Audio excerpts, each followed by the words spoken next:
बिस्मिल्लाहिर्रहमानिर्रहीम। अस्सलाम वालेकुम नाज़रीन, आप देख रहे हैं अपने मेज़बान चौधरी सोहेब अली की आवाज़ में आवाम बात शोबिज़ भी लोग आपको खुश आमदीद कहते हैं। आपको बताएं कि मारूफ ड्रामा सीरियल जो कि निजी टीवी चैनल पे चल रहा है और इसके हवाले से बहुत ज़्यादा बातें हो रही हैं और इसकी बहुत ज़्यादा पब्लिसिटी हो रही है। कभी मैं कभी तुम ड्रामा सीरियल के बारे में बात कर रहे हैं। इस ड्रामे में फ़हद मुस्तफ़ा और हानिया आमिर के किरदार को बहुत ज़्यादा तवज्जो से देखा जा रहा है और नाज़रीन की बहुत ज़्यादा रहनुमाई और बहुत ज़्यादा इस किरदार से मुमासलत और हमदर्दियाँ दिखाई दे रही हैं। इस किरदार के हवाले से नाज़रीन में बहुत ज़्यादा हलचल ये भी है कि मुस्तफ़ा का किरदार और शर्जीला इनकी कहानी में अब आगे क्या ट्विस्ट आने जा रहा है और इमाद इरफानी का ड्रामे में किस तरह से वापसी का इम्कान है। एक बात तो वाज़ेह है कि ड्रामे में बड़ा ट्विस्ट आना है जिसकी वजह से ड्रामे के सस्पेंस को बरकरार रखा जाएगा, बल्कि इसमें इजाफा होगा। राइटर ने ऐसा कोई ना कोई मोड़ कहानी में ज़रूर रखा होगा जिसकी वजह से कहानी में आगे चल के ऐसा कोई ट्विस्ट आएगा जिसके बाद कहानी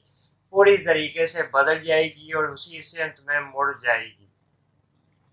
नाज़रीन का ये भी सवाल है कि क्या इस कहानी में आने वाले दिनों में फ़हद मुस्तफ़ा और हानिया आमिर के दरमियान खलीज पैदा होगी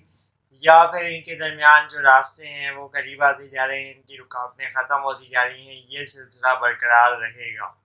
ड्रामे को फ़हद मुस्तफ़ा ने खुद प्रोड्यूस किया है, इसीलिए ड्रामे के बहुत ज़्यादा किरदार और इनकी रहनुमाई फ़हद मुस्तफ़ा ने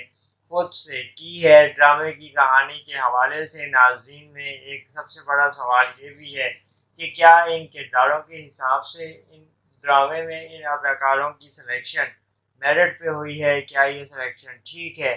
फ़हद मुस्तफ़ा के बड़े भाई का किरदार अदा करने वाले इमाद इरफानी के सिलेक्शन पे काफ़ी बातें हुई और इनके किरदार को काफ़ी ज़्यादा हाईलाइट करने की कोशिश की गई कि इनका ड्रामे में जो रोल होगा आगे चल के कहानी में ये किस तरीके से सामने आएंगे और किस तरीके से ये कहानी को लेके चलेंगे और इनकी हानिया आमिर से शादी ना होने के बाद अब कहानी में इनका किरदार किस तरह का रह जाएगा, क्या इनका किरदार बाअसर होगा या फिर इनका किरदार कम हो जाएगा। इस हवाले से भी नाज़रीन में बहुत ज़्यादा बातें हुई और इस हवाले से भी नाज़रीन इन सवालात के जवाब चाहते थे जो कि अभी तक इनको नहीं मिले हैं। कहानी आगे बढ़ेगी, ड्रामा आगे चलेगा तो इन सवालात के जवाब नाज़रीन तक पहुँचेंगे। आप अपनी राय इस पर ज़रूर दें कि आपको इस ड्रामे में आगे आने वाले दिनों में कहानी किस सिमत में जाती हुई नज़र आ रही है। क्या आपको लगता है कि फ़हद मुस्तफ़ा और हानिया आमिर के दरमियान जो नया रिश्ता कायम हुआ है ये आगे खुशरूबी से बढ़ेगा और इसमें किसी किस्म की कोई नाचाकी पैदा नहीं होगी, क्योंकि हानिया आमिर का ड्रामे में जो किरदार है वो आहिस्ता आहिस्ता काफ़ी ज़्यादा लीड पे आता जा रहा है।